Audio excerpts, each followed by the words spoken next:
सभी विद्यार्थियों का एसवी चिल्ड्रन एकेडमी रावला मंडी के शिक्षण संस्थान में स्वागत है। जैसे कि आप लगातार एसवी स्कूल का रिजल्ट देख रहे हो, कितना शानदार रिजल्ट रह रहा है। अभी 10वीं का रिजल्ट आया था, तो हम लगातार प्रयास रहता है कि आपको बढ़िया से बढ़िया वीडियो देने की कोशिश करें ताकि आप घर बैठे आराम से इसका अध्ययन कर सको। तो इसी कड़ी मेहनत के साथ आपके सहयोग, सब शिक्षण संस्थानों के सहयोग से आपको लगातार ये एसवी चिल्ड्रन एकेडमी आपकी शिक्षा की भरपाई कर रहा है।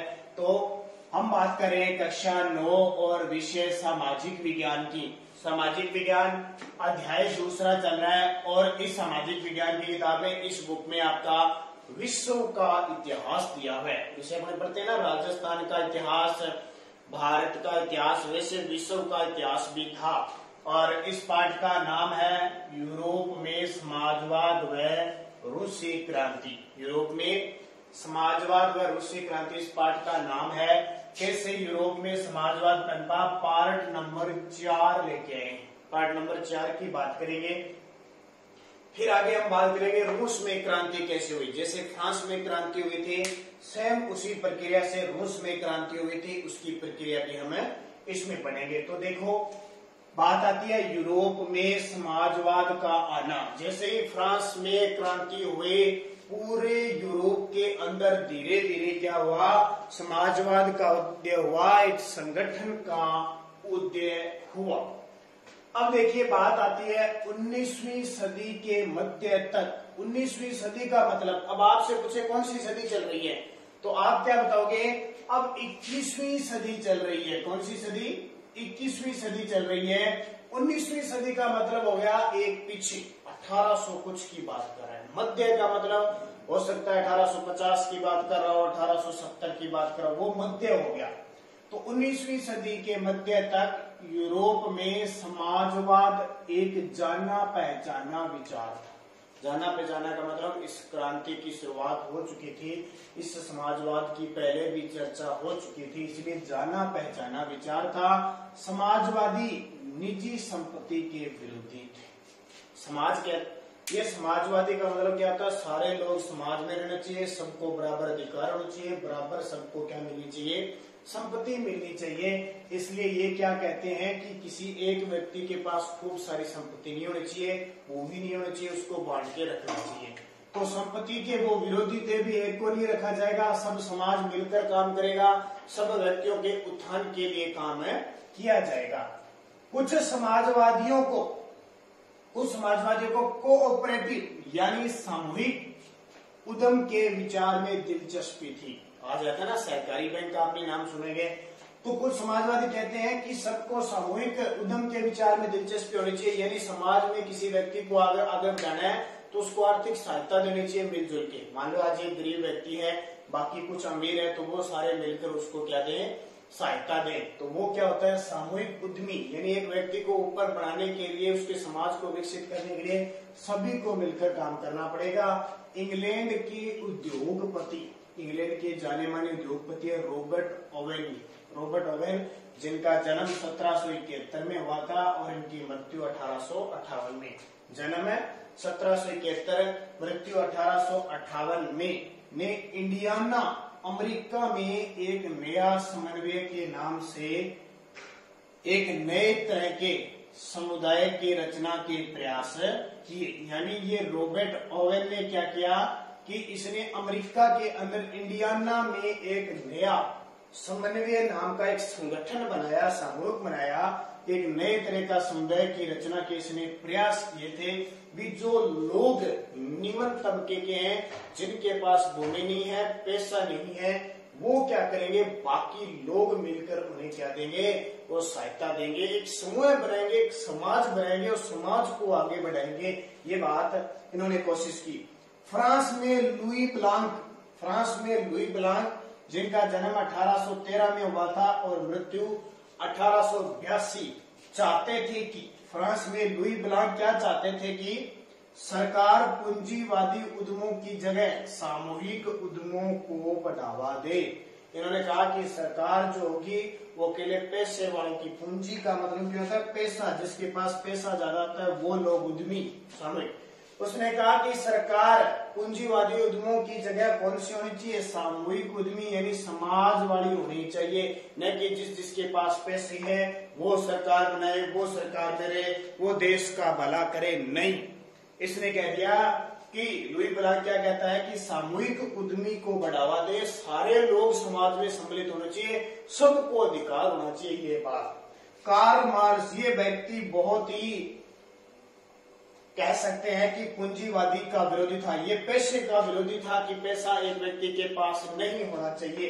इसका जन्म 1818 से और मृत्यु 1852।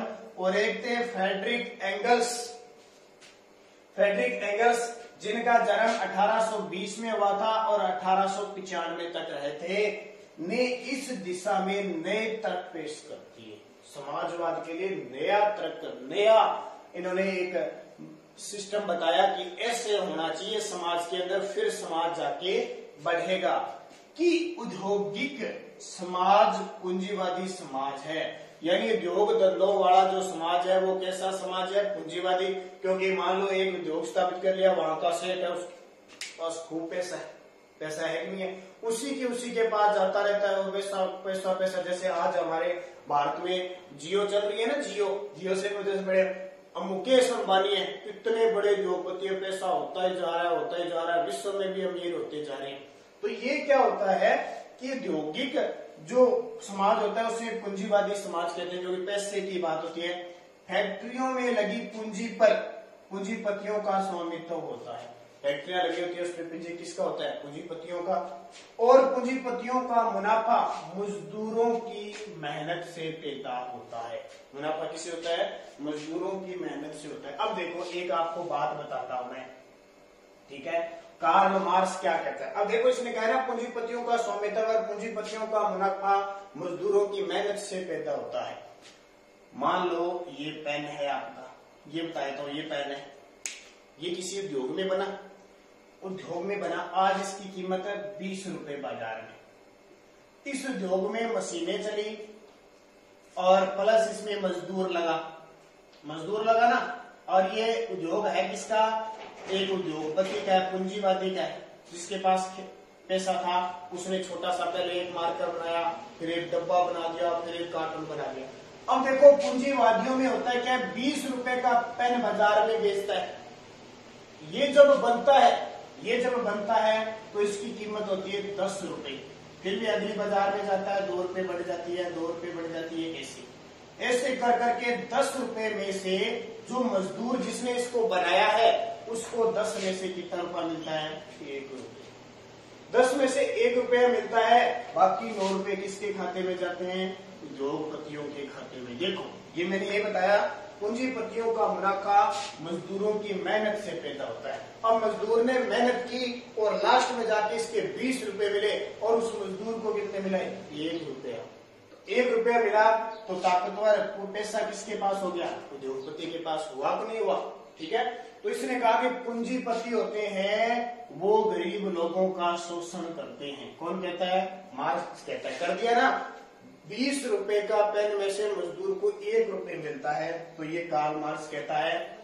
मार्क्स का निष्कर्ष था कि उसने क्या निष्कर्ष निकाला था कि जब तक निजी पूंजीपति इस तरह मुनाफे का संचय करते जाएंगे, उसने कहा कि लोग जो पूंजीपति है अगर ऐसे ही मुनाफा, जैसे मान लो 10 रुपए का पेन बना और 9 रुपए कमाते रहे ऐसे, तब तक मजदूरों की स्थिति में सुधार नहीं हो सकता। नीचे के लोग हैं जो मजदूर काम कर रहे हैं, उनका कभी नहीं सुधार हो सकता, तब जाके आप काम कर सकते हो, ठीक है। अब मार्क्स कहता है कि 10 रुपए का पेन है, 10 में से 7 रुपए 5 रुपए किसको मिलनी चाहिए, मजदूर को मिलनी चाहिए, तब जाके समाज में मजदूर खड़ा होगा। तो इसने पूंजीवादी का क्या किया है, विरोध किया है। समाज को इसके लिए फिर क्या होना पड़ेगा, संगठन होना पड़ेगा, आंदोलन करना पड़ेगा, क्रांति करनी पड़ेगी, एक नया परिवर्तन क्या करना पड़ेगा, तब जाके हम इस समाज को विकसित कर सकते हैं, पूंजीवादियों का दबदबा हटा सकते हैं। भविष्य के इस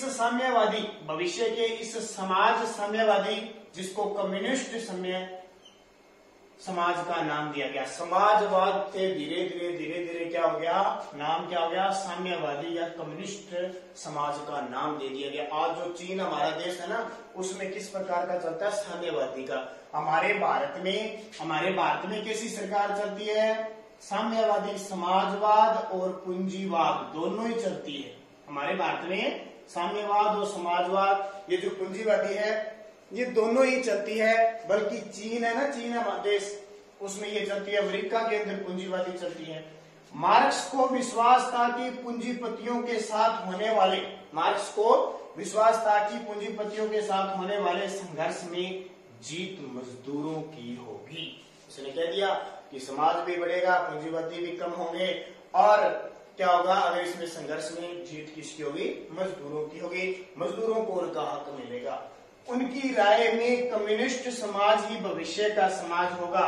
कम्युनिस्ट समाज का मतलब समाजवाद है ना, वही आगे जाके इस क्षेत्र में पनपेगा, वही विकसित करेगा। पूंजीवादी इतने नहीं बढ़ पाएंगे, क्योंकि समाजवाद क्या करता है, पूंजीवादी जो निजी संपत्ति रखते हैं उसका विरोध किया जाता है। आजकल निजी संपत्ति रखते हैं, सरकार उनसे टैक्स लेती है ना, तो वही सिस्टम था। तो इस तरह क्या है, यूरोप में समाजवाद का आना शुरू हुआ और समाजवाद के बहुत सारे समर्थक भी इसके काम में आने लगे। तो धीरे धीरे परिवर्तन हुआ और फिर आगे हम पढ़ेंगे रूसी क्रांति। कौन सी, रूस में कैसे क्रांति हुई, क्या हुआ, ये सारी बातें हम रूस का जब अधिकार क्षेत्र पढ़ेंगे। अगले वीडियो में हम रूस के बारे में पढ़ेंगे। जैसे फ्रांस में क्रांति हुई, वैसे ही क्या हुआ, रूस में क्रांति हुई। देखो, समाजवाद के लिए समर्थक, समाजवाद के लिए समर्थक, ये कौन कौन से समर्थक थे, अगले वीडियो में जब हम इसकी बात करेंगे तो पूरा डिटेल से पढ़ेंगे। तो तब तक आप इसको बढ़िया तरीके से पढ़ते रहना।